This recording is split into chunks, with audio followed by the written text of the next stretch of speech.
Hinahabol pa rin ng batas ang mga sangkot umano sa mga anomalya sa flood control projects. Sa kabila nito, di bababa sa 4 na lider estudyante ang ngayon pinapatawag ng Philippine National Police. Bakit? Nais sila questionin ng pulisya ukol sa mga kaguluhang naganap sa mga protesta kontra korupsyon sa Maynila noong nakaraang ika-21 ng Setyembre.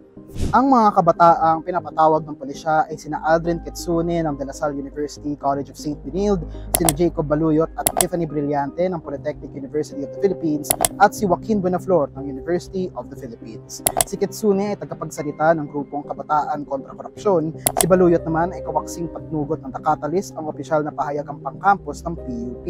Si Brillante naman ay tagapangulo ng konseho ng mga mag-aaral sa PUP. At si Buenaflor ay tagapangulo ng konseho ng mga mag-aaral sa UP. Hinahabol pa rin ng batas ang mga sangkot umano sa mga anomalya sa flood control projects. Sa kabila nito, di bababa sa 4 na lider estudyante ang ngayon pinapatawag ng Philippine National Police. Bakit? Nais sila questionin ukol sa mga kaguluhang naganap sa mga protesta kontra korupsyon sa Maynila noong nakaraang ika-21 ng Setyembre. According to Republic Act 10973, ang CIDG ay vested ng power to issue subpoena. They are invited to appear to shed light on the facts and circumstances surrounding the violent incidents happened during the Trillion Peso March on September 21, 2025. So kung ano man yung mga nangyari during that assembly, tatanungin sila. Ano ang kinalaman? Meron ba silang kinalaman? Meron ba silang mga tao doon? Tao ba nila yung mga yon?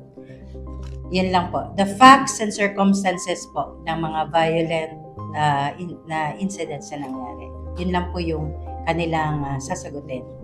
At pag di sumipot ang mga pinapatawag, ayon sa CIDG, binibigyan rin sila ng RA 10973 ng kapangyarihan upang maghain ng kaso para sa indirect contempt sa isang korte. Ngayong Lunes, ika-27 ng Oktubre ay tumungo dito sa Campo Crame sa Quezon City ang ilang mga miyembro ng kabataan upang irehistro ang kanilang mga panawagan. Ito ay ilang oras lamang pagkatapos sumagot ni Buenaflor at ni Brillante sa supina ng CIDG.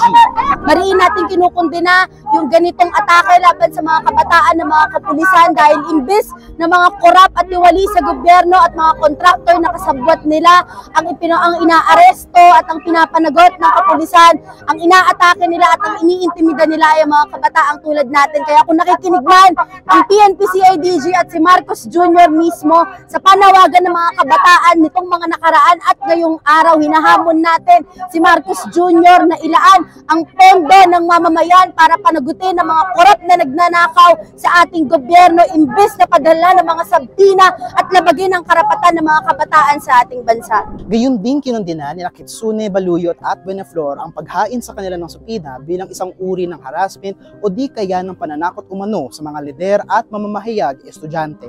Si Baluyot partikular ay tumugon sa CIDG sa pamamagitan ng isang liham kung saan kanyang iginiit na ang isinasagawang investigasyon ay isang custodial investigation at dahil dito, siya ay tinatrato hindi lamang isang testigo o resource person kundi isang suspect. Nang hingan ng komento ang National Police Commission, ito ang kanilang tugon. I don't think there was any form of intimidation on that end.